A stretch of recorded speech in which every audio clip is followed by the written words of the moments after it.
नमस्कार, मी पंजाब टेक। आज आहे 27 मे 2025। मी जात आहे मुंबई दादरला जात आहे आणि या ठिकाणी आपल्या महाराष्ट्रातल्या शेतकऱ्याला अंदाज देणार आहे। राज्यातल्या सर्व शेतकऱ्याला सांगू इच्छितो की आणखी 27, 28, 29, 30 तारखेपर्यंत राज्यात भाग बदलत जोराचा पाऊस पडणार आहे, मुसळधार पडणार आहे म्हणून हा अंदाज लक्षात घेतला।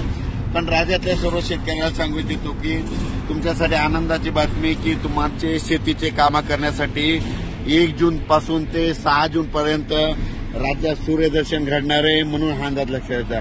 राज्यातल्या सर्व शेतकऱ्याला सांगू इच्छितो की तुम्ही काय करा, 6 तारखेपर्यंत 6 जून पर्यंत शेतीचे कामं आटपून घ्या, कारण की राज्यामध्ये 1 जून पासून तर 6 जून पर्यंत हवामान कोरडं राहणार आहे आणि त्यामध्ये सूर्यदर्शन घडणार आहे। तुम्ही शेतीची कामे करा, कारण की राज्यामध्ये 7 जून नंतर परत थोडा पाऊस वाढण्यास सुरुवात होणार आहे म्हणून हा अंदाज लक्षात घेतला। राज्यातल्या सर्व शेतकऱ्याला सांगू इच्छितो की 30 मे पर्यंत राज्यात दररोज भाग बदलत मुसळधार, कुठं अतिमुसळधार, कुठं रिमझिम पाऊस पडणार आहे म्हणून हा अंदाज लक्षात घेतला।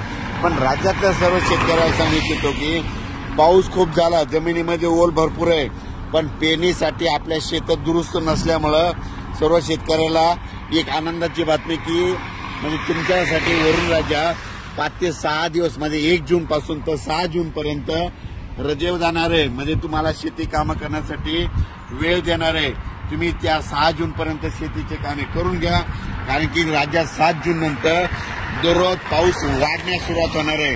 म्हणजे 7 जून नंतर 7ला थोडा वाढणार आहे, 8ला परत वाढत जाणार आहे, 9ला परत वाढत जाणार आहे, म्हणजे असा पाऊस वाढत जाणार आहे म्हणून हा अंदाज लक्षात येतात। राज्यातल्या सर्व शेतकऱ्यांना परत सांगतो की हा पाऊस 30 मे पर्यंत दररोज पूर्व विदर्भ, पश्चिम विदर्भ, दक्षिण महाराष्ट्र, उत्तर महाराष्ट्र, कोकण पट्टी, खानदेश, मराठवाडा या भागात पडणारच आहे।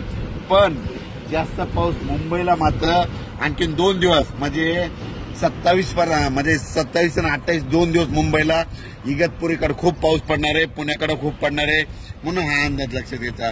पण राज्यात मात्र 1 जून पासून ते 6 जून पर्यंत सूर्यदर्शन घडणार आहे, शेतकऱ्याला कामं करण्यासाठी वेळ देणार आहे म्हणून शेतकऱ्यांनी 6 जून पर्यंत तुम्ही तुमचे कामं करून घ्या।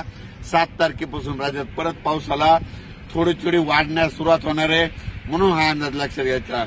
जमिनीमध्ये ओल भरपूर आहे म्हणून तुम्ही तुमचा पेरणीचा निर्णय स्वतः घ्यावा। अचानक वातावरण बदल झाला तर लगेच उद्या मेसेज येणार आहे। मी जात आहे म्हणजे मुंबईला जात आहे, दादरला एका ठिकाणी मुलाखत असल्यामुळे तिथं दादर जात आहे। त्या ठिकाणी जाता आपल्या महाराष्ट्रातल्या शेतकऱ्याला ह्या इगतपुरी जवळून ही